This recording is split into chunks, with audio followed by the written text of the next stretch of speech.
as a bear in the woods. Right, come on, you fatty. Come on, fatty. I don't even know who lives in there or what the hell's going on there. Could I sleep in there today? Oh, no room. And we're on the way there. Ignore the fart. We go. And a bit of that. And a bit of.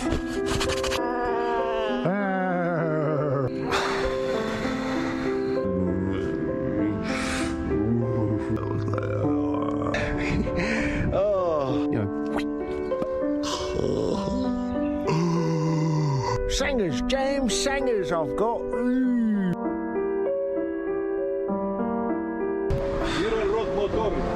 My pedal broke, man. And thanks to Showdown Bros, Mickey's on the most useless street in the world. Come on! Always keep a shoe in your kitchen department, guys. Don't worry, it's the COVID talking. It's probably wild boar, a few bears, a lot of women washing their cars saying hi on the side of the road. Go on, Mick, feel it, Mick, feel it. I might be going mad.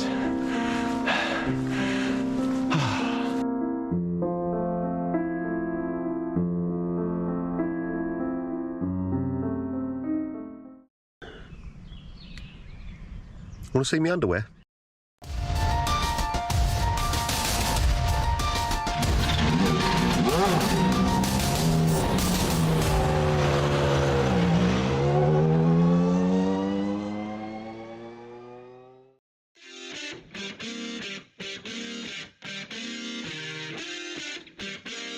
With 3 rounds left, both Hardman and Ellis sit at the top, separated by a mere 2 points. Yet both drivers have had to take a drop week due to lack of attendance. This means it's a straightforward fight from here to the end. Will Ellis' momentum carry him to the points lead?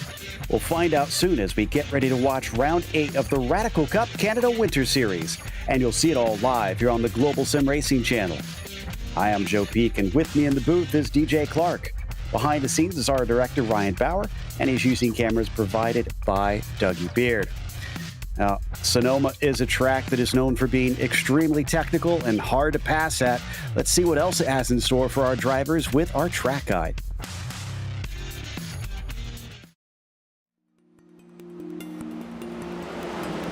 Welcome to Sonoma Raceway, one of California's most famous road courses. It resides just north of San Francisco. It's been host to a wide variety of styles of racing, including sports cars, Indy cars, motorcycles, and even drag racing. But in recent decades, it's become most well known for holding one of NASCAR's rare road course weekends. For most tracks, this cornucopia would be a stretch, but considering the array of 5 different layouts to choose from, it's quite easy for the circuit to be adapted to any series needs. Most of the layouts clock in at around 2 to 2.5 miles in length and always feature an impressive amount of elevation change. This means many of the corners present the driver with a blind entry or apex. Some of these have a very distinct visual look, making them instantly recognizable. Corners such as the chute and the final hairpin feature street course-like walls surrounding the track, while the carousel is both picturesque and challenging. With few long straights, passing is often considered very difficult, but it rarely leaves races with a lack of action. Mistakes can be easy to make, offering opportunities for the brave. And it's not just the track itself which is tough. The pit entry's narrow path requires precise driving for those looking to make up time and leapfrog their competitors during stops. With more than 40 years of racing under its belt, Sonoma has become a staple for West Coast race fans. And what could be better than a glass of vino on a sunny hillside while the sound of engines echo around you?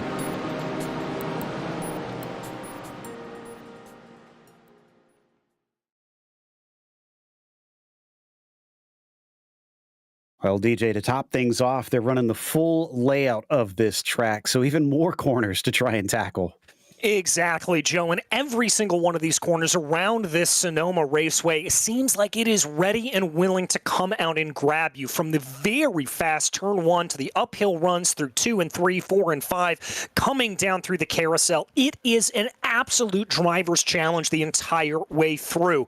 There's really only a couple of decent overtaking zones on this circuit, primarily going down into turn 7. That's going to be at the end of the drag strip, and then potentially down into turn 11, going down down into the hairpin. Other than that, you've really and truly just got to be careful and make sure you don't set a tire wrong around here. If you do, you're going to find yourself into trouble, and I think more than anything, that's going to be where we're going to see most of the overtakes coming from tonight.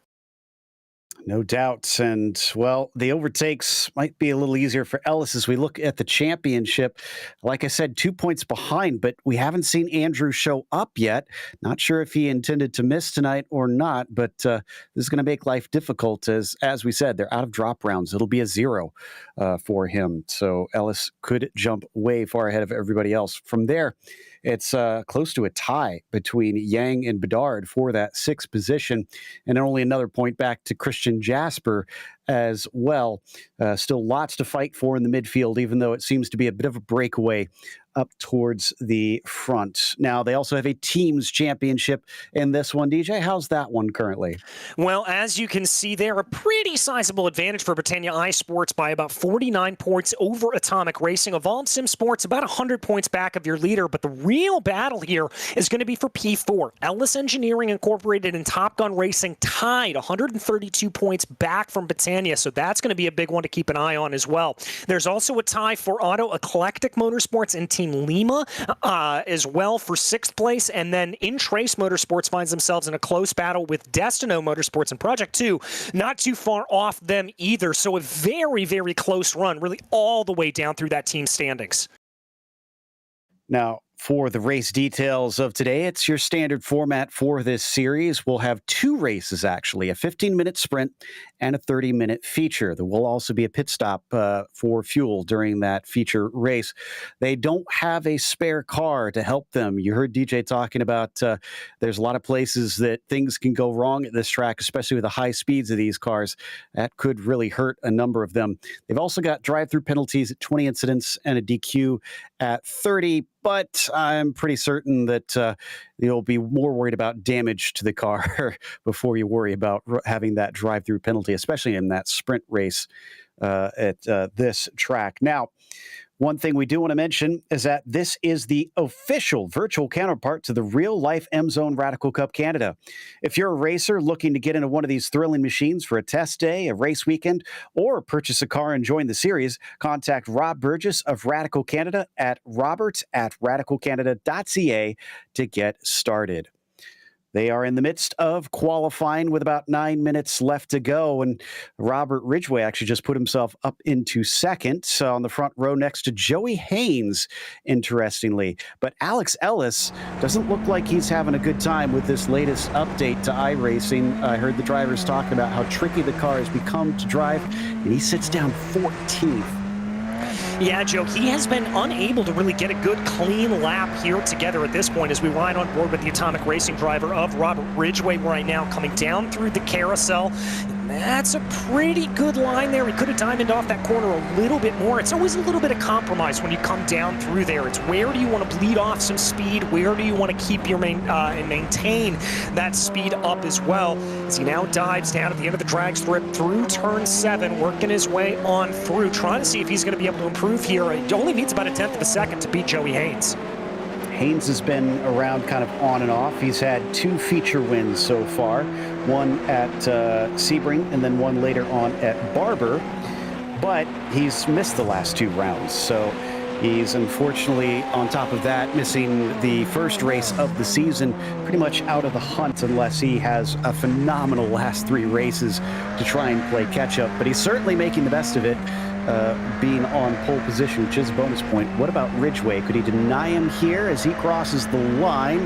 That looks like that was a bit of a slow one. He'll still have time to try and make that up, but he's got to catch him by about 1/10 of a second.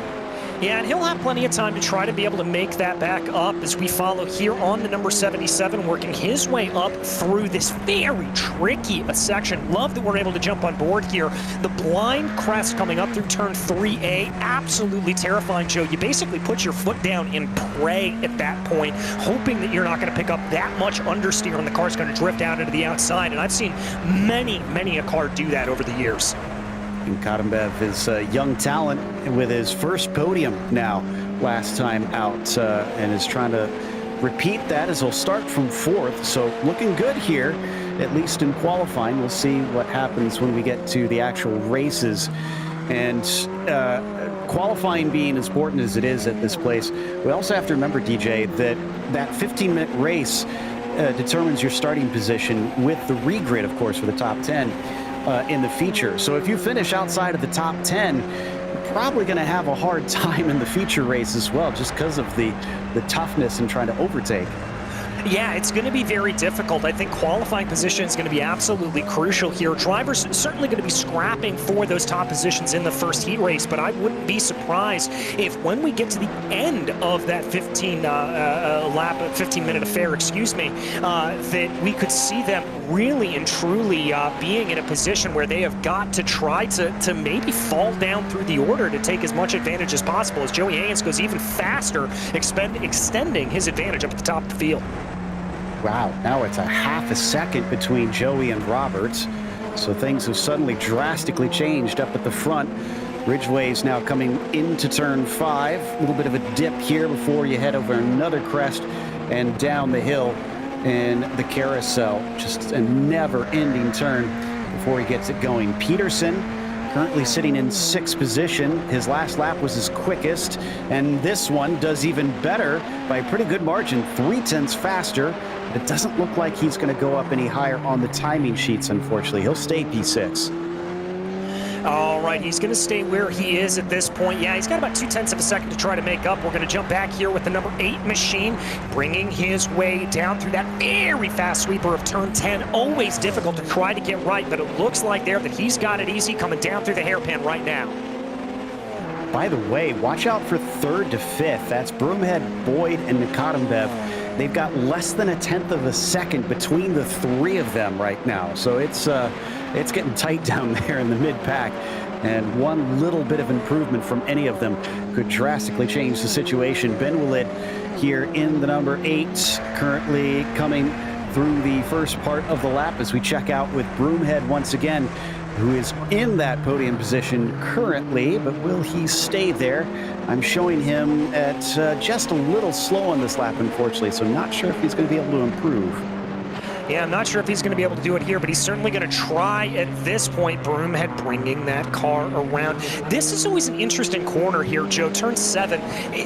It's really a double apex right-hander rather, and it's very, very difficult to be able to spot it right because you've got to be very late on the throttle to get it going and to pull everything off the way you want it to. But Broomhead did a good job through there. As I take a look right now, I'm not seeing any green sector times for him at the moment, but he could gain some up here in the last part. Well, we saw it at the top of the screen. Ellis just took the pole.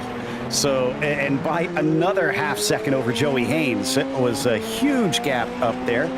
Ellis might be struggling with consistency, but he still has that 1-lap pace as across the line. Broomhead does not go quicker.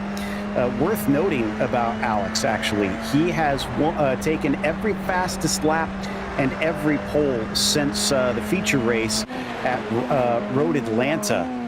Nobody else has been able to topple him for that. He honestly took the pole at Road Atlanta anyways. He just didn't get the fastest lap on that sprint race. So it has been absolute domination when it comes to fastest laps for that number 5 car.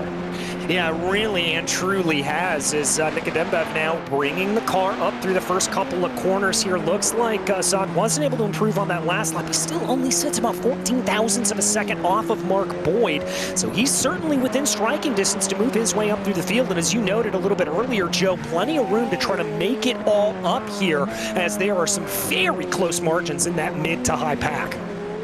And Boyd's not out on the track right now. Only Broomhead and Assad of that trio are currently trying to put faster laps in. We've only got 2 minutes left, so unless Boyd exits out of pit lane within the next minute here, he's not going to be able to improve on that time.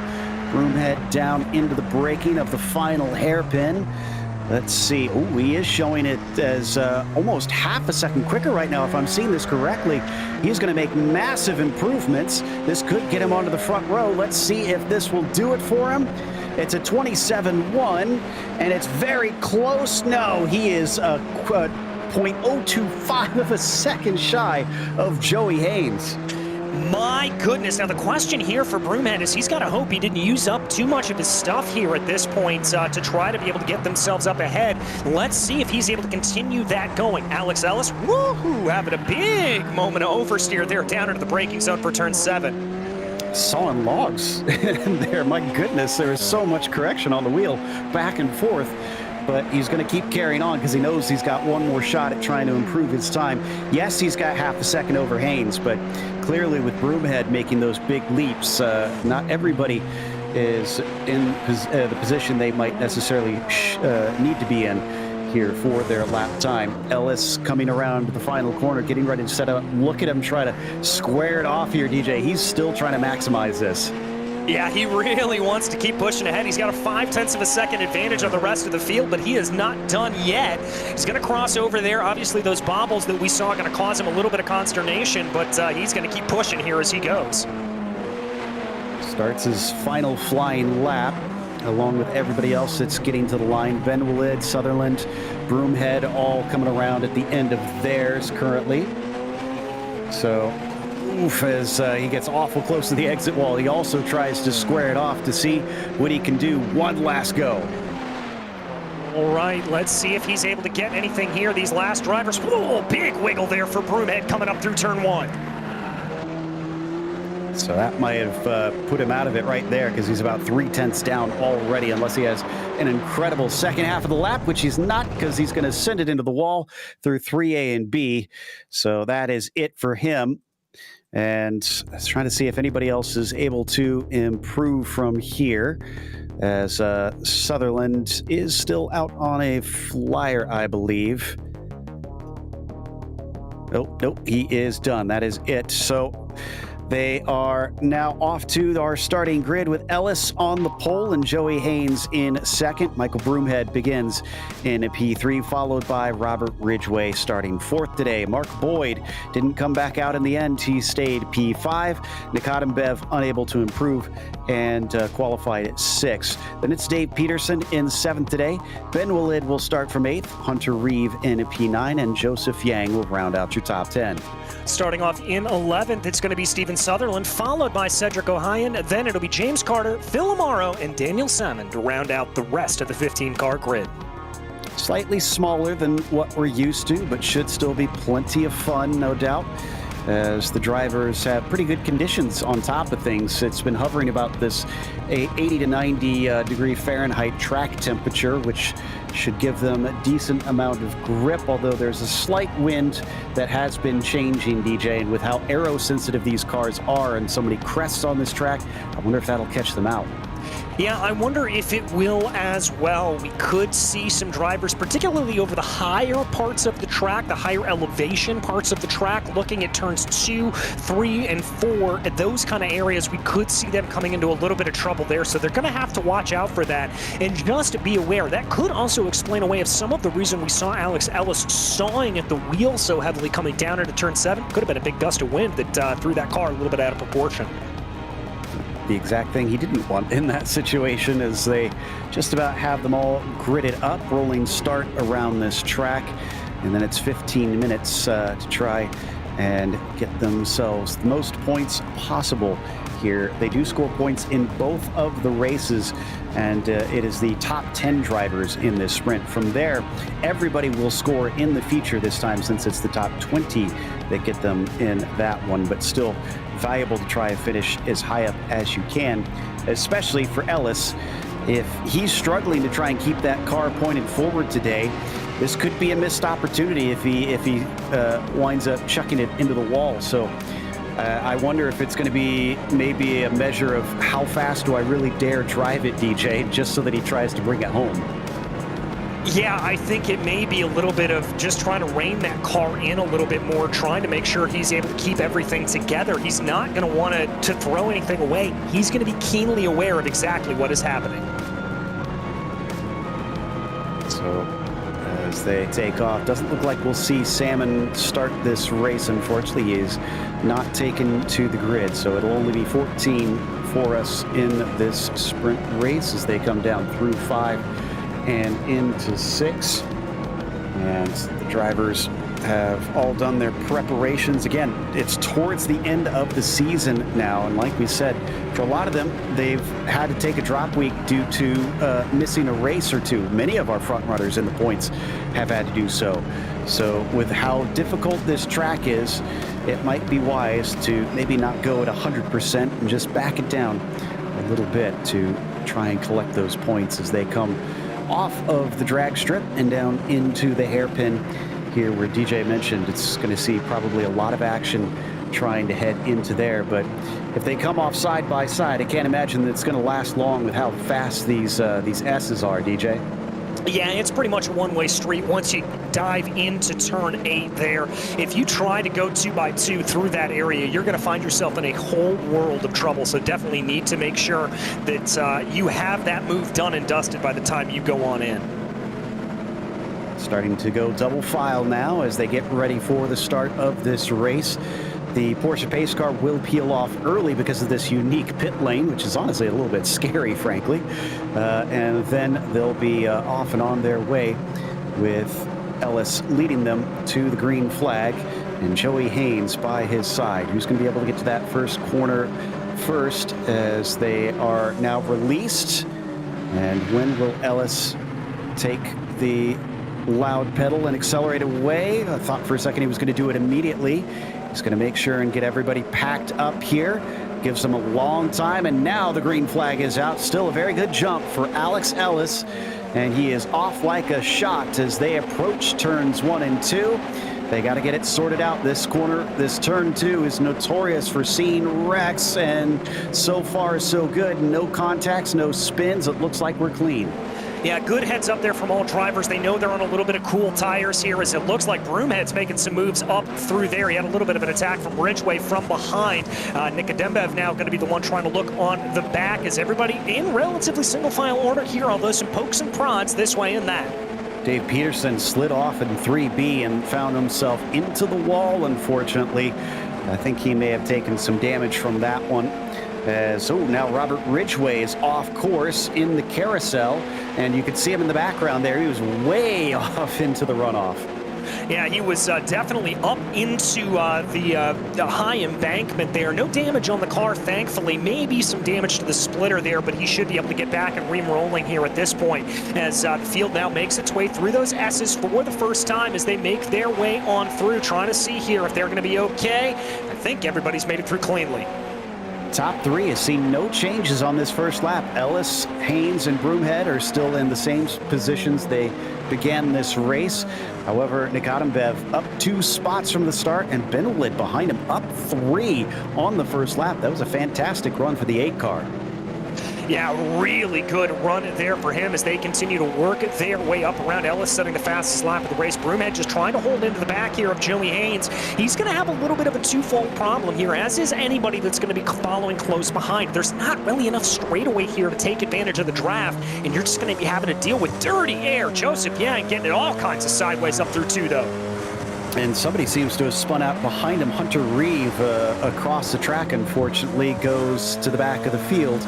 Oh, and he's had to park it. I wonder if he got some sort of damage, or it almost looked like he may have gotten it high-centered. Let's take a look here. I hope it wasn't high-centered. I've done that before myself, but it's never fun when you end your race sort of involuntarily that way. No, and here's going to come. Ooh, that was a big snap from the rear there. He holds the brakes, lets it go. Probably going to try to back up here would be my guess to get it going. Yep, he did it right there, stopped the car, and got it high-centered. That was all his own doing. Poor guy, he has to take a tow.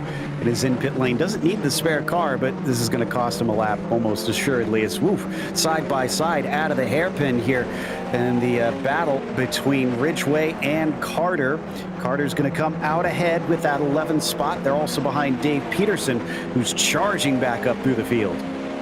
Yeah, he really and truly is. Peterson not waiting around here at this point. He knows he's got speed underneath him. We're going to take a look on board here with Broomhead, though. That gap is extended by about 1/10 of a second over the past lap, and he's going to try to be able to close this in here on Joey Haynes.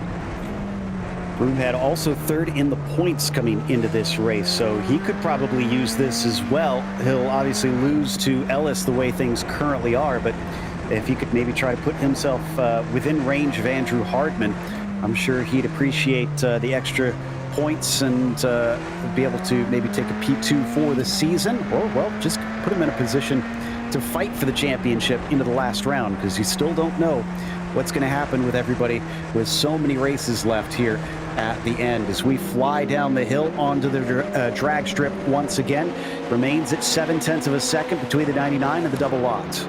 Yeah, but interestingly there, Joe, I was keeping an eye on the times, and when they came down through 5 in the carousel, it really looked like Broomhead was able to close that gap down more. Oh, spinning in the back. That's that is Assad Nikadumbov.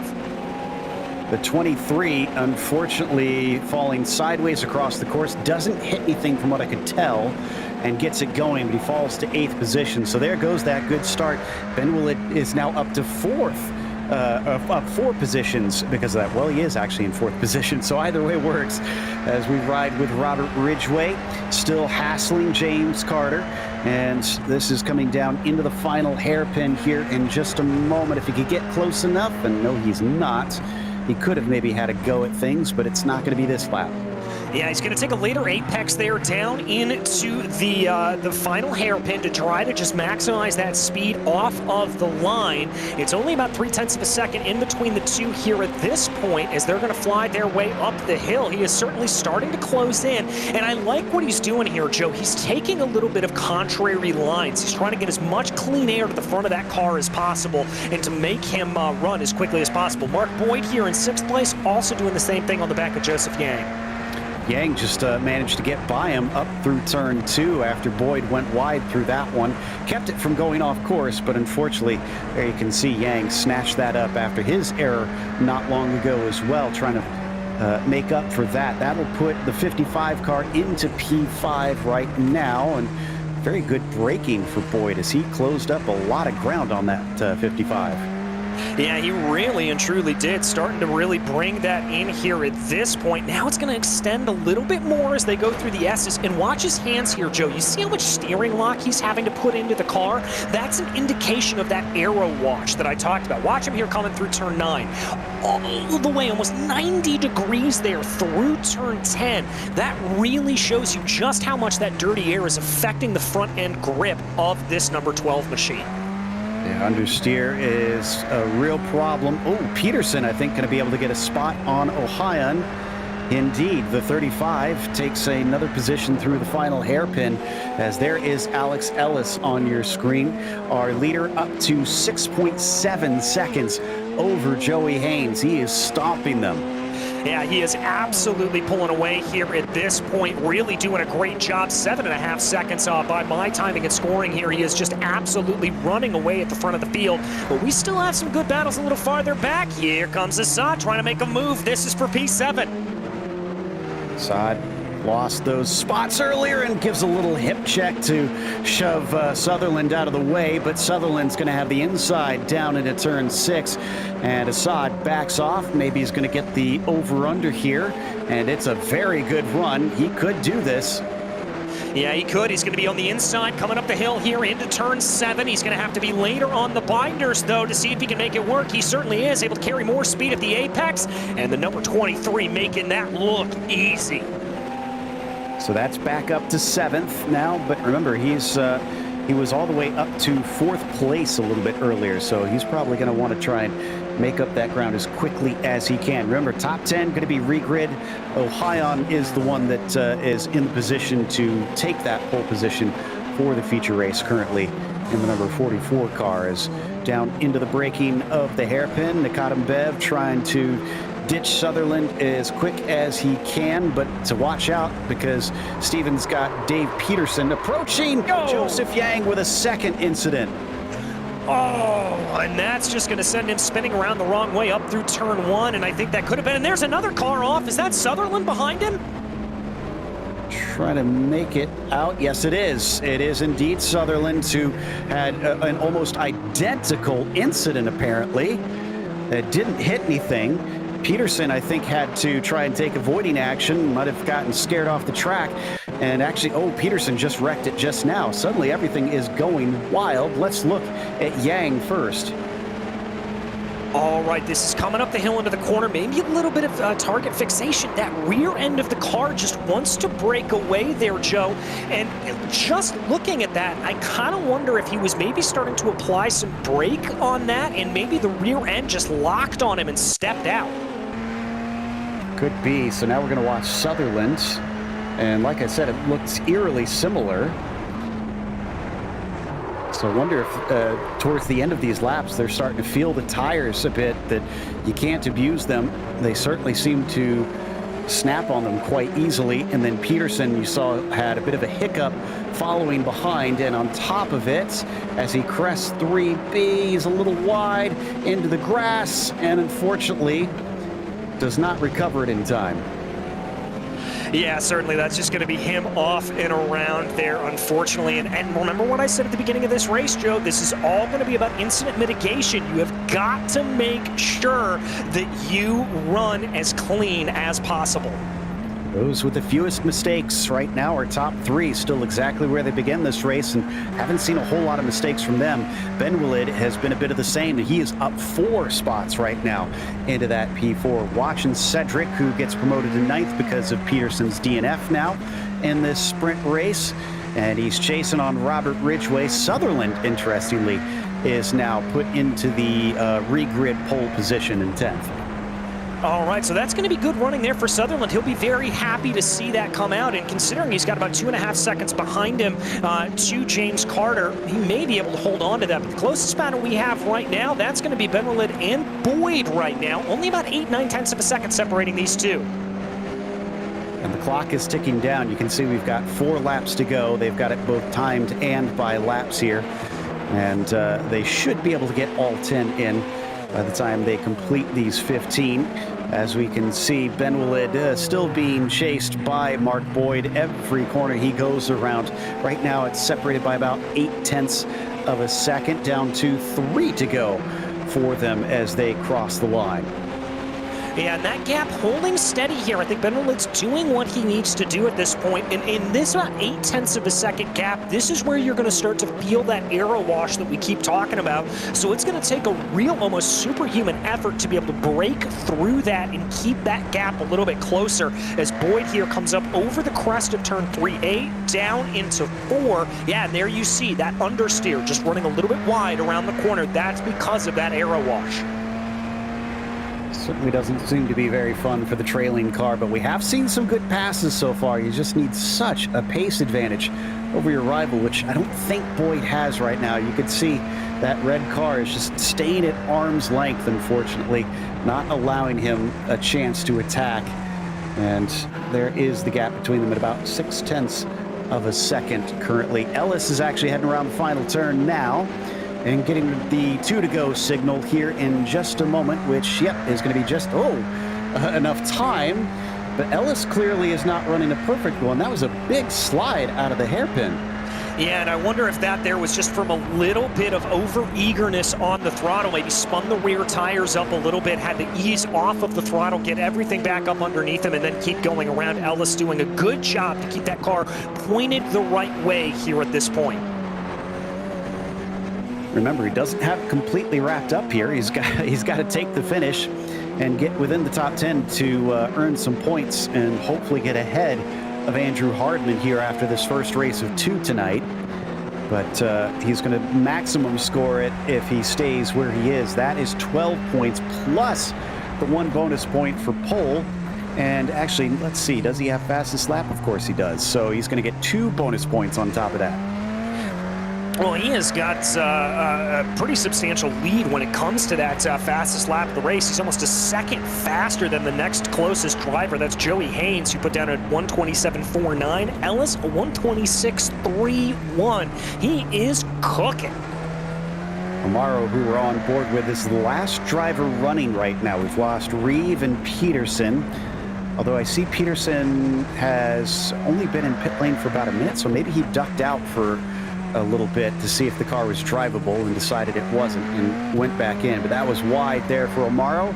So now he starts to lose touch with James as the white flag comes out for Alex Ellis with a 10.5 second gap over Joey Haynes. It looked dominant in qualifying, and the race is simply backing that up for the 5 car.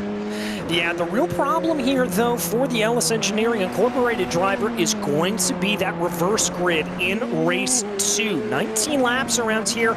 You'd think that that should be enough with this outright pace advantage for him to be able to get back up to the pointy end of the field. But as we've talked about, passing around here is very, very difficult. And so he's going to have his work cut out for him here in the feature race. Exactly. But we have seen him drive his way back through multiple times. Nikotimbev, I think, just had an incident out of turn 2 and hit the wall. I'm not sure if he lost his spot, but he was very slow to get it going. So hopefully he didn't damage the car too much. Let's take a quick look, see if we can assess what went down. All right, this is coming up the hill here, through 1, up into the corner. I just locked up the brakes. He just locked up the fronts there. I think carried a little bit too much speed and tried to jump on the binders a little bit too late. It's multiple cars now we've seen with the rear getting super loose under braking. Meanwhile, for Alex Ellis, he is an island unto himself today. He is going to take the win in spectacular fashion here for the sprint race here in the Radical Winter Cup Series at Sonoma. A great run there for Alex, and he's going to be very happy about it, but he's still got it all to do here. He has still got to win this feature race. Took a long time for Haynes to get to the finish line behind him, and Broomhead's going to follow him immediately. There is your podium as we get a battle once again for some of the positions lower down. Nikotimbev with a limping car sees Ridgway fill his mirrors. He goes a bit deep. If he can just get the throttle down, he'll be good, and it looks like he should win that drag race. So Nikotimbev at least solidifies the 7th, but it certainly could have been a lot more. Yeah, it certainly could have been, and he'll be one of those that's going to be looking for redemption here in the final feature race here as we ride on board with Phil Amaro, trying to see if he can maybe close down on James Carter. Probably too much too late here as they come down into the final corner, but here they go, and they're going to come out of that hairpin and bring themselves around. So there you go. That's all 12 drivers that are going to be able to see the checkered flag in this sprint race, but we'll see what happens when we regrid them in a moment. So your finishing order was Ellis taking the win with Haynes behind him. Yes,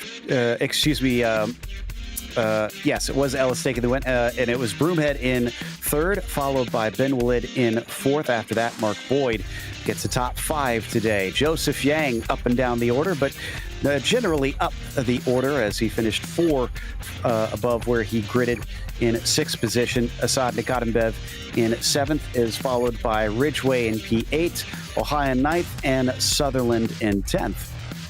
In 11th position, it was James Carter, followed by Phil Amaro, the last driver to finish out on the track. Then it was Dave Peterson, Hunter Reeve, and Daniel Salmon was a DNS here today. All right, they get a very quick warm-up here for the next race, but it'll happen fast as, in fact, yeah, we've got less than 3 seconds left to go before we head off to that grid. So this is just an intermission period, if you will, for our drivers before they get set up and ready to go for the feature. Again, a longer race, 30 minutes, and we will have a scheduled pit stop for fuel for all the drivers.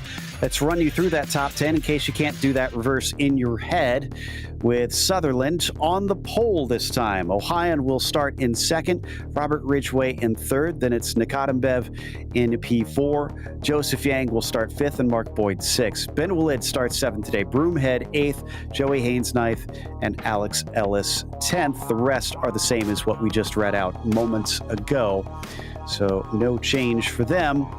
And for the case of Alex Ellis, we know he can race from the front, DJ, but can he race from the back today?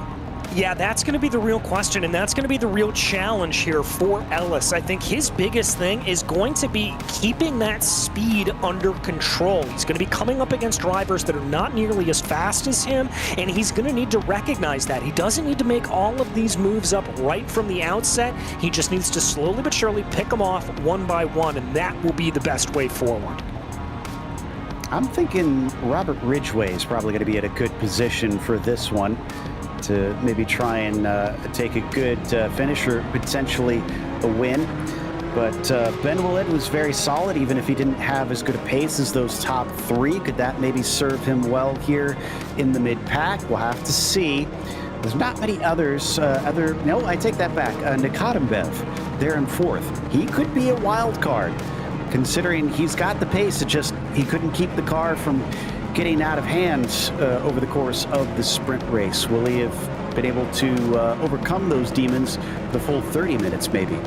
Yeah, that was actually one of my thoughts watching Nikatembev in that last race. He's got a lot of speed, just made a couple of careless mistakes, the car stepping out on him here and there. And so I think he may have taken this 1-minute warm-up session in the pre-grid here to just kind of calm himself down a little bit. If he keeps those errors out of the equation, he could be looking at a repeat podium here tonight. Absolutely. As they head down through the carousel, 14 drivers getting ready to take part in this feature race with more points, much more points, honestly, on hand. 25 for the win, so just over double what you could score for the win in the sprint. And there is any other fastest lap bonus, so a maximum of 26 available for this one. And I will reiterate that nobody other than Ellis has taken a fastest lap since the sprint at Road Atlanta 4 races ago, essentially 4 rounds ago, I should clarify, because there's 2 races in each of these. That's just how quick Alex has been racing. Now, he hasn't taken the win in every race since then, which is why I kind of wonder what this is going to hold in store, DJ, because his history in the past, even though it has improved in the last couple of races, has not been great trying to come from the back. No, it certainly hasn't, so we'll have to see how he's able to do here today. Another good strategy may just be not being too aggressive and letting some of those drivers make mistakes in front of you. We'll have to see. Really only about a corner here left to go, and then we're going to be back green flag racing for our feature event here tonight. The car that has looked pretty tricky since iRacing's recent build last week. How many of them will be able to keep those mistakes away? Sutherland looking for the green flag as they head towards the starting stand. There it is. Green flag is out.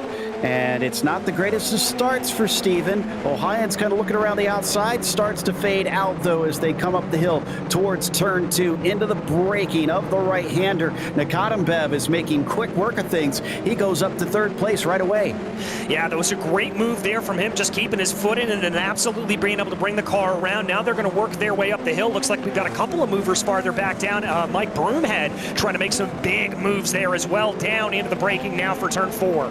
Ellis also going into P8 past Broomhead, with Dane stuck behind the pair of them as they head through the carousel. Sutherland still leads. Nikatembev now into P2. He overtook Ridgway. He is making fantastically quick work of these drivers. He is doing a great job, doing exactly what we talked about that Nikatembev may be able to do. He got hit from behind. Ridgway outbraked himself and ran right into Nikatembev. All that hard work has been undone. Oh, he's going to find himself all the way down in 7th position now, and he's got to hope here at this point that there's no damage on that number 23 machine, as any little bit of loss of aerodynamics could really throw him off. Yeah, I mean, if the rear downforce on that car was hurt by that contact, and I think it was, because there he goes flying off at turn 10 and into the wall, that's probably going to be race over for him. Without that spare car, that's going to be a lot of damage to fix. Yeah, that's going to be a whole heck of a lot of damage, and he is indeed going to be coming down into pit lane. Very, very disappointing for that, but let's give some credit here to Alex. Ellis already up 6 spots into P4. Maybe the win is on for this one, as Ellis is right now behind Cedric Ohion, starting from P2 in this race. Sutherland still at the top spot. A little wide there for Cedric. Alex is going to take the opportunity to try and get down to the apex first. He does it, move him onto the podium, and we're only on lap 2. Well, Ellis not clearly waiting around here, not taking my advice to wait for others' misfortune to come his way. He is just powering on here, taking good advantage. Now he's going to have about 2 seconds to try to make up to Joseph Yang up in front of him. Yang's up 3 positions as well, so a very quick car there in the number 55. But we'll have to see. We ride on board with Joey Haynes right now back in 8th place as he tries to climb down on Broomhead. Wide there for Benwillet, and he's going to lose that spot to Haynes as we watch him duck underneath. If Sutherland can do this, even if he doesn't take the win, his highest finish this season is in 8th place. So I think Steven is in a really good spot to gain a whole lot of points here today. As there you see him heading into the braking of the hairpin. Joseph Yang is the green car behind him, and Ellis is now only a 1.5 seconds behind. Yeah, he was really able to make up some time there through the S's, and that's really all just through tenacity, having faith in the car to be able to hold it underneath you and keep that foot pinned. Sutherland briefly setting the fastest lap of the race. Now it's going to be Ellis with a 28 flat. That is 0.7 seconds faster than Yang in front of him. Oof. Ellis is really not sitting around. He is trying to make this up as fast as he can and get that clear air. Behind him, it's been quite a battle on top of things with a bit of a train forming behind Mark Boyd currently. Look at this, already coming up to the back of Joseph Yang. Alex not able to do anything into the carousel as he's setting it up for the exit. He's trying. Well, again, look there at all of that wheel he had to put into the car. He gets a great run off of the corner, but that's going to be scuppered by the fact that Joseph Yang's going to take a look down to the inside of your leader, Sutherland. They're going to be 2 by 2 and effectively boxing in Alex Ellis, but he's going to pick a lane and find his way up into P2 potentially. Joseph Yang, your new leader, and Ellis does snag 2nd place away from Sutherland coming into the S's. Brave stuff there from the number 5. Can he dispose of the 55, though, as they approach turn 10, flying through there, having to crank in the wheel. Great run off of it. He's got the inside, catches Joseph napping, and he's got a straightforward pass in the lead and only lap 3. My goodness gracious, who would have thought he was able to do that quickly? That is very impressive running. Alex Ellis up into the front of the field. He's just got to keep this thing together and he'll be having a great race. Just blitzed his way through everybody there. Oh, that's wide for Yang. Keeps on the track. Sutherland's not close enough to capitalize on it, at least for now. Even with 2 passes, Ellis was the fastest driver on track. Back to Benwillet here. That's Joey Haynes just in front of him, along with Cedric Ohion. And he's going to try and hold on to the back of Joey. This is the telling thing for me, is Ellis, Haynes, and Broomhead all started together, but Ellis is leading and Broomhead's only to 5th. Haynes still in P7. Yeah, it just shows you the outright pace here that Alex Ellis truly has. He is able to move that car very, very well and get it on going. So we take a look at Broomhead here. He's about 0.6 seconds off of Mark Boyd in front of him. And the good news is that Sutherland is now falling back into the hand of Boyd. And so that inevitably is going to slow him down a little bit and make him a better prey for Broomhead.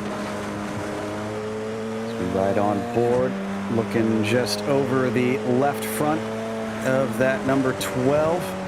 Sutherland held on to it as long as he could, but he kind of knew the jig was up there. Oh, it's a big dive down to the inside. Does Boyd have it done? He's going to go very, very deep. Sutherland pulls the over-under and gets it right back. Gets it right back, able to make it play. A good move there as they continue to go. Now Broomhead going to take a look down to the inside of Sutherland as 1-2. He's going to lose 2 positions. Just couldn't last, unfortunately. So Sutherland now to P5. Broomhead up into 4th with Boyd right in his sights.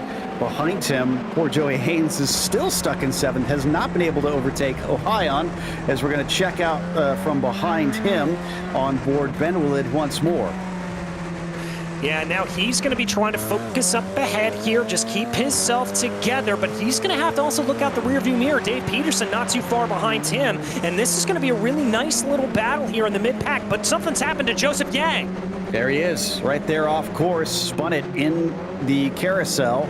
Not sure if he caught the wall or if this was just a simple slide off the course. Let's find out here as we hop on board. All right, this is going down into the carousel. He's going to bring it down there. The rear end wanting to step away. Too much speed, Joe. Just too much speed down into the carousel, and those rear tires refusing to comply. It happened early, it looked like, just started to go. And thankfully, he did not run into the barrier. So he's down to 9th, but the car is clean, and he's able to get rolling back to Broomhead. Boyd just in front of him. Is P2 on the cards for Broomhead on this one. He finished 3rd in the sprint race. Would love to have one better than that as they come across the start-finish line. Again, it's hard to pass into turns 1 and 2, so not expecting it here. No, not expecting it here unless we see an absolute bonsai of a move, and that's Broomhead getting it wrong. Rear tires locking. He's spun. Another victim of the breaking into turn 2, and this is costly. Look at how many cars are going by, from 3rd place down to 12th, and we've only lost Nikotimbev in this race, so 13 cars, and he is 2nd to last now. Oh, he is going to have it all to do here to try to gain back up. We know Broomhead's got the speed, but it is going to be a matter of just having the time to be able to pull it off here. We're already on lap 6 of 19. He's only got about 13, 14 laps to try to do it, but look at that. Joey Haynes like a rocket ship out of the carousel. Finally gets the run he's been looking for. He's been stuck behind Cedric for a couple laps now, and he's going to be able to slide into P4 is behind him, side by side between the two Lightning McQueens, and Ohioan will come out the victor over Ben Willett to take P5. He'll be able to hold on to that for the moment, but I got to think Ben Willett's not going to be waiting around here. Again, hunting for that clean air on the front of this car, just looking around for it, hoping he can find it as we give a little bit of more love here to our leader, Alex Ellis, as he's going to cross over here to start on lap number 7. There he is up the hill once again. As that battle between Ben Willett and Ohioan continues, and actually it opened the door for Peterson to go through, but look at this. Here comes Sutherland's overtake by Joey Haynes now, and Haynes up into 3rd. Sutherland still remains 4th because of those ahead of him having issues, and then up into the braking for turn 2. Peterson setting his sights forward. He wrecked out of that first race early, unfortunately, and is going to try and come back and see what he can salvage in the second one. He's into the top 5. Does his pace merit maybe a podium today? Well, if we keep seeing these blips and bobbles out of a bunch of drivers, I wouldn't be surprised if he's able to get his way up there. I mean, he's only got half a tenth to try to gain up to Sutherland, and with 1.7 up from Sutherland to Haynes, he certainly could. This is a look back farther back in the field. James Carter running down up into 3. Does he carry a little bit too much speed? Hello, outside barrier. Oh, and that was nothing but concrete. Unfortunately, nothing to soften it. Just smacks the left-hand side in a big way. Hopefully, because it was flat, he didn't damage the suspension, but he is going a little slow on the track and actually just got passed by Amaro. Back to Peterson. He's in 5th place, but he's not hanging on his laurels because Steven Sutherland is just in front of him for the 4th position. And Sutherland hasn't really been putting up much of a fight, but he's definitely taken that ethos you mentioned of just get to the end and the positions will come to you. Yeah, and I think it's a good strategy here from Sutherland to do it. As we look behind there, that is going to be Yang, I believe, putting a move on Ohioan. And Yang's going to try to sweep around the outside there of turn 1. Good move, good execution there for Joseph Yang on a recovery drive. Puts him into 7th. Things get a little spicy between Peterson and Sutherland. He is less than a car length back at some points, but he can't make a risky move because Ben Willett's just kind of hunting him, waiting, looking for the door to open to try and snatch that position back from him. Yeah, just trying to find something here at this point to be able to do anything. Although here he comes. He's putting big pressure to the back of Sutherland. I wouldn't be surprised if we see another rocket ship type maneuver. No, it looked like there that Peterson had to get out of the throttle just a little bit on the exit of the carousel, just not able to time that right. It looked like it was all good in the end as we come back to Dave Peterson on Sutherland and weaving their way through the S's. This shows you just how quickly they have to direction change back and forth again and again through here, but it opens up and gets wider and faster as the lap goes until it tightens once again down into 10. And doesn't look like Peterson's close enough. I thought he had tremendous pace compared to Sutherland, but there's that arrow wake doing its dirty work again. Yeah, and you see a big run in the back there from Joseph Yang, who got it wrong. He went very wide at the hairpin, and now it looks like Peterson's actually going to be under attack here from Benelid as they climb up through turn one. Benelid trying to take a little bit of a look at the inside. Oh, Sutherland gets it wrong. Oh, that is just gutting. He was running a great race up to that moment. Yeah, he had a hiccup or two, but nothing serious, and just chucking it out into the grass means he'll fall to 11th now. And I think here, Joe, he clipped the grass on the inside in between 1 and 2. Let's take another look at this. He brings the car out nice and wide. He's going to come up here. Yeah, you see that little bobble there? That's just a touch of the grass, and that's just enough at these speeds to upset the car. Let's take a look on board as he comes across the start-finish line here through 1. Going to come in, and there was no grass. He just had too much speed. Those rear tires just said nope. Wow, car getting very loose, and we've already seen a lot of people spin the other way up into the braking of 2. I wonder if that's just kind of a precursor to that, and it got loose a little earlier, and he overcorrected. So down to 12th place. He actually got passed by Amaro as well as he tried to find the course again. And this split up a lot of the drivers, but they haven't done their pit stops yet. We have seen those be decisive in a few cases where either drivers underfuel a little too much or maybe they aren't risky enough. iRacing does have a new tool to help them out there. So will that give anybody a little bit of an easier time that they didn't have before to try and calculate that out? Yeah, it very well could, and that new tool, obviously, the auto fuel feature here, that it'll calculate out exactly how much fuel you need and put it into the car to the end of the race. I've heard good things about it from drivers that have used it. I haven't gotten personally a chance to try it out quite yet, but certainly hearing good things from those that are in the know. Ellis just cruising out there. It's just about, it's just over the race length of the last one, and yet he's 15 seconds ahead this time. So he's even more dominant, but he has had to fight through a lot of cars, which is what makes it so wild, because last time he started from the front and tried to run away, and this time he's managed to run away from other people who have started ahead of him.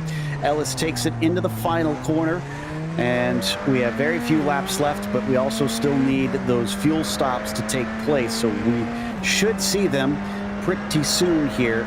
And we'll see if anybody has any bumbles in those pit stops as Ellis takes another fastest lap of the race.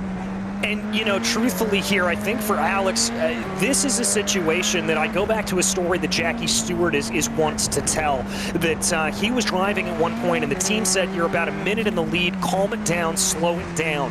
And he kept setting faster and faster lap times, and the team kept getting more and more angry with him, but he said he was keeping it calm, and that relaxedness, that ease with which he was approaching it, that smoothness that he was going, that actually helped him to go faster around the track. And so I think that's probably what's happening here for Alex Ellis. He's just so calm that he can't help but go faster. By the way, Robert Ridgway is your first taker on pit lane for an official stop. We've lost Carter and Nikadambev up to now. I don't think they're going to be back out onto the track. Ridgway takes his fuel very, very quick, and he is off and running, but he's going to be the last car on the circuit currently once he returns. Joey Haynes, we mentioned he'd not been making as quick of progress as Ellis and Broomhead. Well, he's ahead of one of those, but it's not Ellis. He is at least on the podium, and he's hassling Mark Boyd. Yeah, he's starting to put some pressure here to the back right now, trying to see what he is able to do as they go. Haynes down into the corner. Now, this may be an interesting opportunity here for maybe Haynes to come down into pit lane. I would have thought he was going to do that. It just took a little bit of a wider entrance there into the hairpin. Yeah, kind of sold us a dummy there for a moment, but he's looking back and forth, trying to see if he can find an opening. Dave Peterson is pitting in currently, and I think nobody else. So we're still maybe a bit too early for most of them to elect to take a stop. Remember, they can go until the fuel is out on the car, which will probably be another 2 or 3 laps here. But if they want to try and undercut, you can try, but generally hasn't been the best strategy that we've seen on iRacing in recent years. Meanwhile, things getting awful nervous for the 12 of Boyd, because Joey Haynes is absolutely filling his mirrors. Yeah, he really is, and I love what Haynes is doing. He's not trying to go for the overtake. He's not overly aggressively pushing for that overtake. Instead, he's just poking and prodding, and now he's going to take a little bit of a look down to the inside of the hairpin. Well defended there from Mark Boyd. This is a very, very good battle among two very evenly matched drivers. You see Haynes trying to poke and prod to see if he can force an error. Boyd going slightly defensive to prevent the line. It's good collected driving here from these two. Nice battle. We'll see who comes out ahead, though. Boyd doesn't look like he is willing to give this one up easily, because he's been holding him at bay quite well, and is even, in fact, going defensive now once again down into the final hairpin. Still seeing if anybody else is going to be pitting in this time. Only Peterson and Ridgway have taken their scheduled stops, and I'm not seeing them. Oh, we just had a big accident, though, in the back with Ohio. Another driver to fall victim to turn 10, like we saw with Nikodembev on that first lap. All right, we're going to go back to check out the GSRC replay here at this point. Ohio coming down into that very treacherous right-handed sweeper, just doesn't get the apex, and a big hit there into those tire barriers.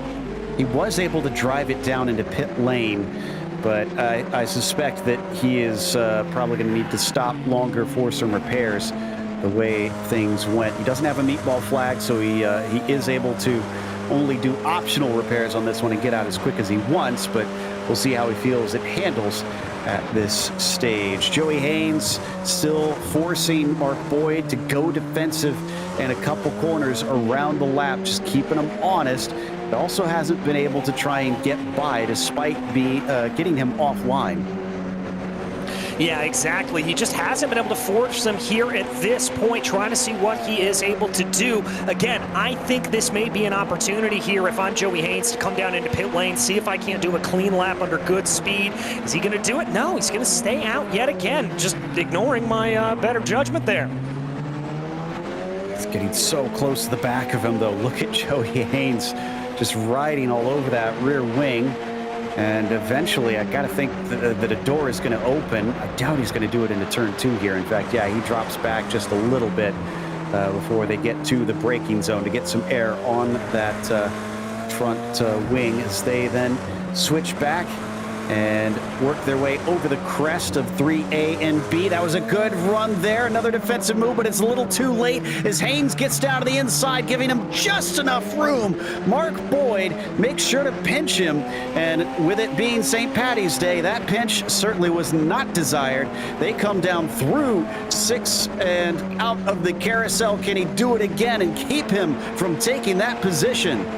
Well, he's going to try to get on the loud pedal here. He's going to have to go the long way around turn 7 if he wants to make this work. And with a flat hairpin, that's very, very difficult. Haynes now trying to carry that momentum, looking here at an over-under. But again, well defended from Boyd. He's going to hold that out.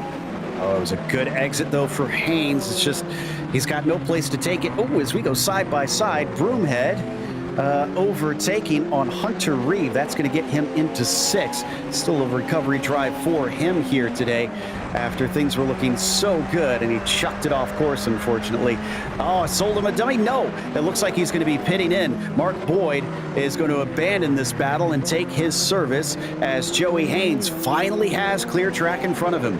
Finally has that clear track. Let's see what he's able to do with this. We want to see some green sectors here from Haynes. If he's able to put down some absolute stonkers of laps here at this point, that may be just enough to jump Mark Boyd in the pit stop cycle.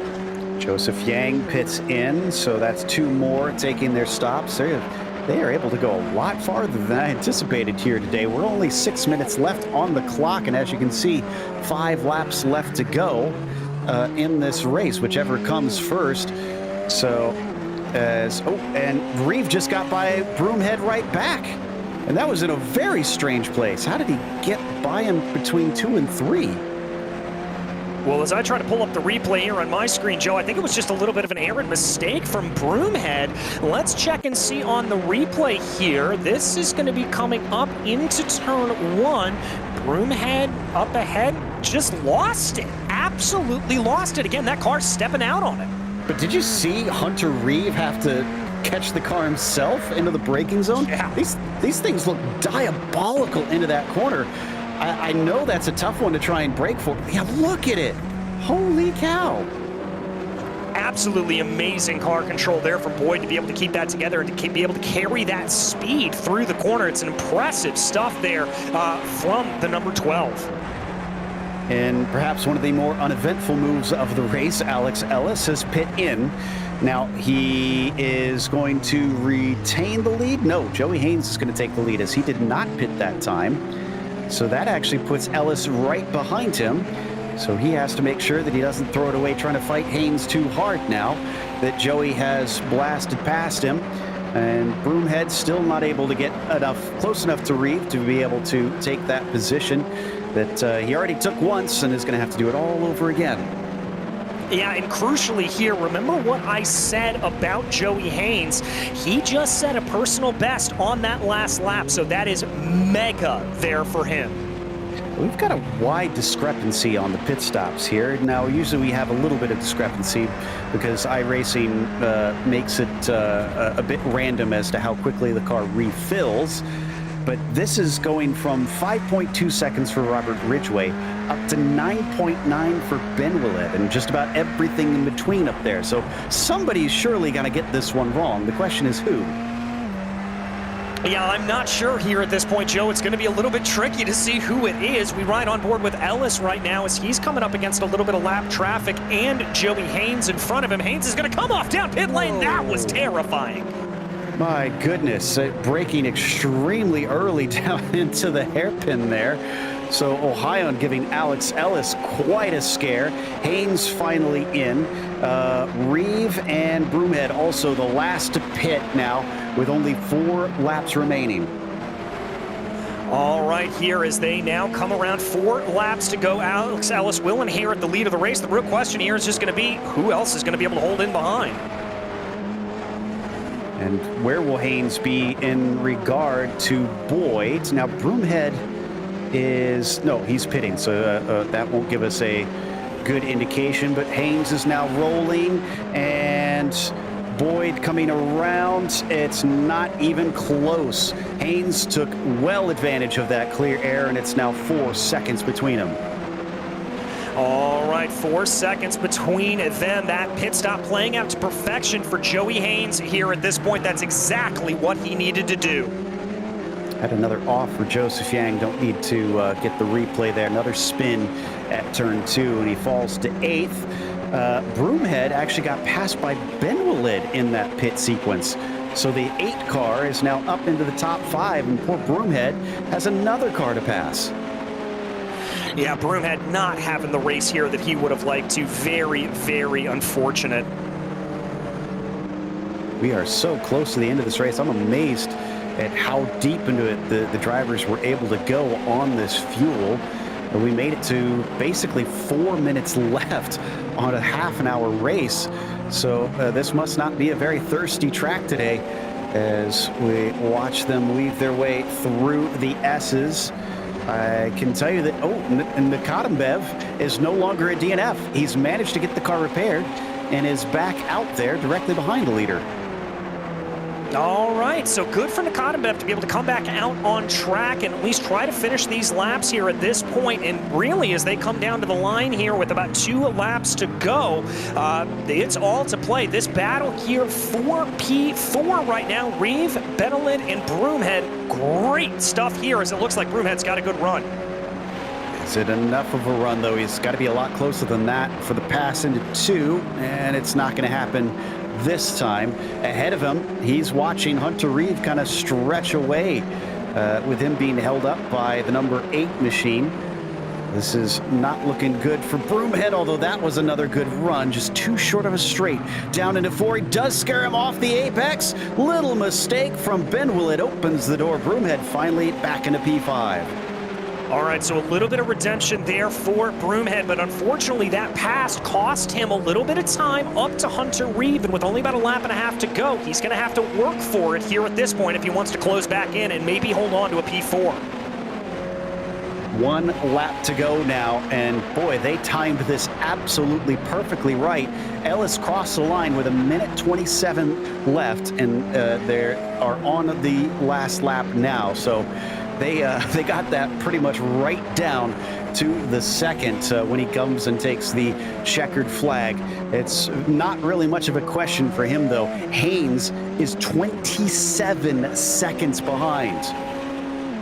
That is remarkable here from Alex Ellis. Absolute dominance up at the front of the field, just pushing his way forward here. We said it was going to be fun to watch him climb his way back through the field. Well, he did that in just a couple of laps, and other than that, it's been a Sunday drive for the number 5. He's just about averaged a second a lap faster than his rivals. This is just stunning stuff. And without Hardman here, it looks like he is going to take maximum points, which is definitely going to put him into the points lead and well ahead of Broomhead on top of it, who was not able to do much today, unfortunately, in terms of results in both races, although a third was pretty good down in the sprints. Here in the feature, he loses a lot of points. Alex Ellis is going to come out. We're just smiling and with rosy cheeks here in wine country as he takes back-to-back wins at Sonoma. A great run there for him. He is going to be on the top of the world as we focus back on this battle for P4. I said it was going to be a Herculean effort for Broomhead to try to make his way back forward. Well, he's there, and he's knocking on the door of Hunter Reeve. He's already passed him once. Can he do it again as he tries to set himself up? He's got basically one shot here, coming out of 10 into the hairpin. I'm not sure if he's close enough. No, he just couldn't withstand the buffeting of that dirty air. And as they head through that last corner, yep, that is going to be an excellent run for Hunter Reeve to go up from 14th to finish 4th here today. No! Did he just run out of fuel? What happened? Right at the very end, Broomhead got him. He ran out of fuel, I think, Joe. I think that's exactly what happened. He's in clutch and coast. Oh my goodness, right at the very end. If he had sputtered just maybe a second later, he would have had that 4th position. Let's listen.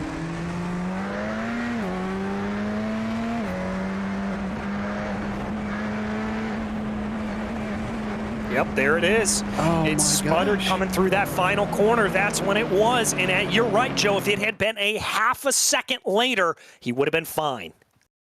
Oh, that has got to be frustrating. So I guess turn that refuel tool back a little bit if you're Hunter Reeve. In the meantime, we're going to take a quick break. We'll come back with the unofficial results as well as driver interviews, so stick around.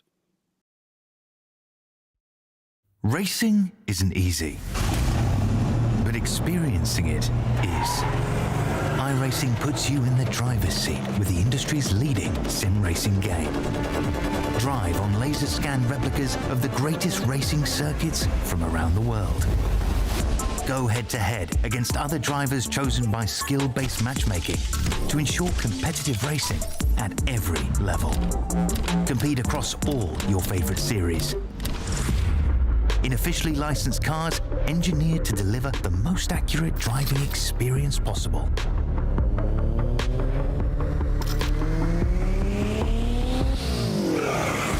Join a race or host your own with players from across the globe. Race against the computer or in a league with friends. Feel the thrill behind the wheel. Visit iRacing.com.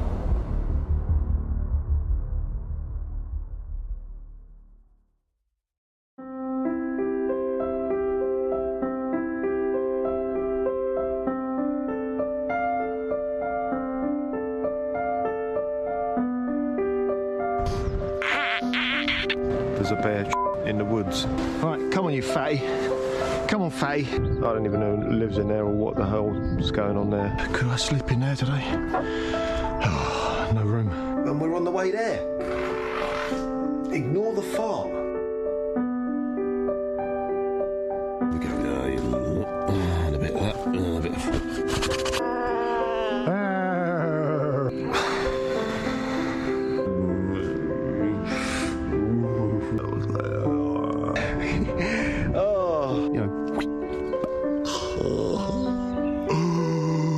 Singers, James, singers I've got. Ooh.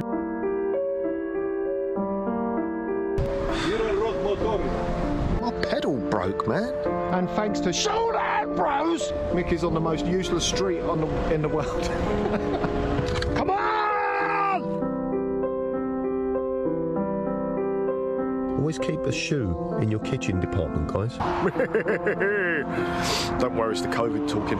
It's probably wild boar, a few bears, a lot of women washing their cars saying hi on the side of the road. Go on, Mick, feel it, Mick, feel it. I might be going mad.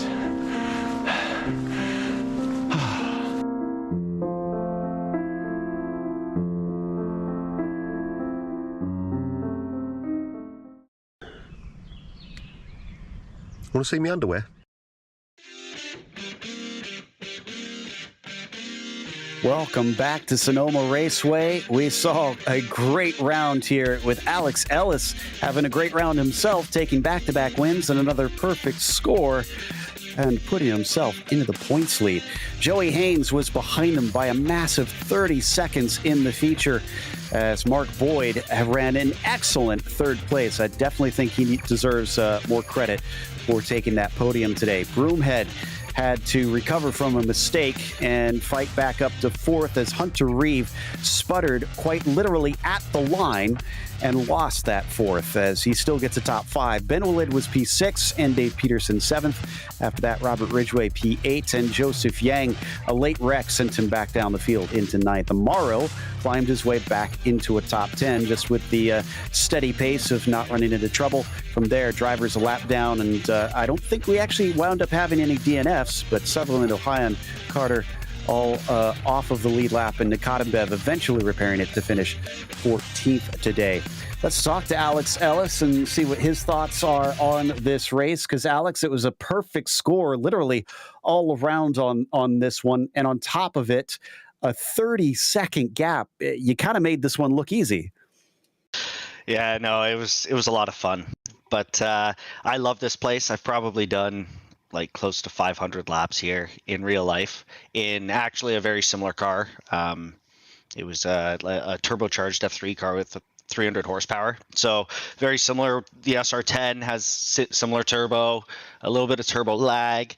So the way that you kind of dance the car around this track, let's just say I'm comfortable with it. So it was a lot of fun. You looked pretty comfortable out there, but you didn't at first because you seemed to have trouble getting a clean lap in qualifying at the start. Eventually you overcame it and smashed everybody, but what was going on at the beginning of it? Well, to be completely honest, I was considering start at the back just to have fun, just because it's so difficult to pass at this place that when you do pull off good moves, it's very satisfying. So that was tempting. But then about halfway through, I decided, you know what? Let's show them what we can do and put it on pole. You're giving our producer a big head because he predicted that, and then we thought, no, he's not, because he actually went and put a qualifying lap in, so he was right anyways. But now you take the points lead, and we haven't seen Hardman around in the last two races. This makes it a lot easier for you with a nice handy gap. Do you feel comfortable? Yeah, for sure. Luckily, I'm going to be around to finish out the championship, so I think just consistent good results, and I'll bring it home. More so, I'm looking forward to, well, obviously, hopefully Hardman can come back, and Stefan Jeffrey as well. But then also Swelio and Phil, they made the guest appearance last time, and I've heard rumors that they may be coming back. So excited for that, because they're competitors. Swelio's actually a teammate in Porsche Cup Canada. So we're all practicing a lot and driving at quite a high level.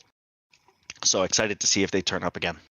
We can't wait to see that as well. Congratulations, Alex, and hopefully we'll get to talk to you again next round. Thanks so much. Take care, guys. That was Alex Ellis, your winner by quite a margin today over Joey Haynes, who took the second place finish in the feature race. DJ's caught up with him. I have indeed, Joey. You had to scrap for that one a little bit in the second race, and especially around a track like Sonoma. That couldn't have been easy. It was a tricky one. Trying to come through the field in the reverse is always a bit tough, but it was a lot of fun, and you just got to be able to really try and find the spaces. It's tight in these cars. Well, how did you find it out there? We saw a lot of drivers having difficulties coming up into turn 1 and 2 in particular, and were you able to keep it together relatively well? I had one small moment where I thought, ooh, that's a little close, but for the most part, I was able to keep it together. I like a little bit more front brake bias, and I think that helps me through there. But it's definitely slippery out there. I think the most recent update that iRacing put out definitely changed the way that these things handle. Well, what are your goals here for the rest of the season? Obviously, only about a couple of rounds to go. What are you hoping to be able to achieve here for Evolve Sim Sports? I'd love to just pick up a couple more podiums to round out the year, maybe another win or two if we can make it happen. Alex has obviously got a tremendous amount of speed, and it's good to see someone like that in the league. And, you know, Mike put up a good fight tonight. Mark was really fast, and Andrew's usually here. There's lots of really quick guys in this series. So I know that won't be easy, but I'd like to put a couple more wins on the board. Well, Joey, I wish you all the luck in the world when it happens. But who makes this possible? Who'd you like to thank here tonight for a great feature race podium? I mean, I got to thank all the guys at Evolve. They put together great programs for everything. Of course, we've got our sponsors, TNT Promo, Joe's Pokestop. We've got, you know, everyone on board. And of course, we got to thank you guys, too, for putting on such great broadcasts. We wouldn't be able to do this without GSRC. Well, we are more than happy to do it. Let me tell you, especially when you guys put on a good race like that. Joey, congratulations on a P2, and we'll talk to you soon. Sounds good. Thanks, DJ. All right, that was Joey Haynes, your second place finisher here tonight, Joe. That'll take us to third, Mark Boyd. Now, he wasn't able to hold guys like Ellis and Haynes back, but still a very solid run to get a podium in that feature race, Mark. I was saying as we came through the results there just a bit ago, you were kind of the unsung hero. You looked very solid. Thanks, Joe. Yeah, I mean, it was definitely better results than I had anticipated going into the race. I mean, practicing all week was definitely struggling with pace.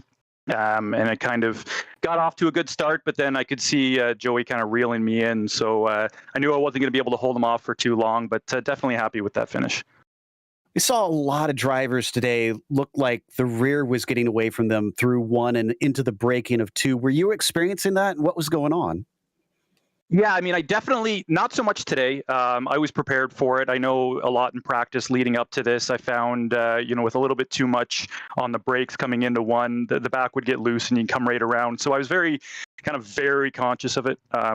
Today is just taking it easy into 1 and light on the brakes and just being patient. But it's definitely a spot that can call you out pretty quickly. Well, it's not your first podium, but it's been a little bit since we've seen you up here. Can you carry this on in the final 2 races at Laguna and Watkins? Hey, let's. We're gonna give it a shot. You know, I like being up here. It's a nice place to be. But let's see. We'll get on to practicing right away, and we'll find out. Well, hopefully we'll talk to you at Laguna Seca. Congratulations on a 3rd. Thanks so much. Take care, guys. That was Mark Boyd, 3rd place today. And then 4th, and also was on the podium in the sprint race, DJ's caught up with Mike Broomhead. Well, Mike, you were able to sneak by there on that last lap. Talk me through what was going through your mind when you saw Hunter sort of suddenly slow down. So I thought he just gave it to me, but I didn't quite hear what he said.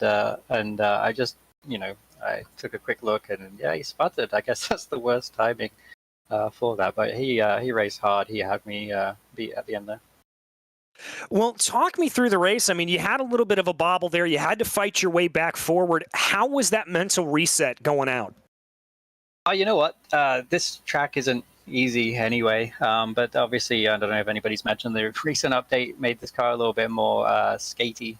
It's a little bit harder to handle. And just turn 1 and 2, it's just really hard around here.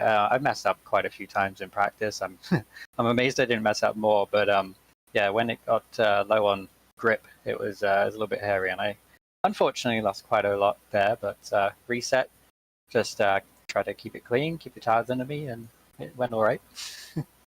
Well, it certainly did, and as we head to what will hopefully be a little bit of an easier track for you guys in the form of Watkins next time out, do you fancy your chances there? Actually, sorry, Laguna Seca and then Watkins after that. Sorry. But, yeah, no worries.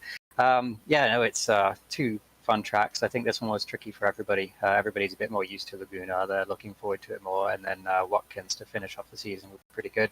Hopefully, if any pros, 4K Plus, are watching, we're happy to have some people out for Laguna if you want to reach out. Yeah, it's going to be a good end to the first season. Hopefully, we'll have a summer season to go with it.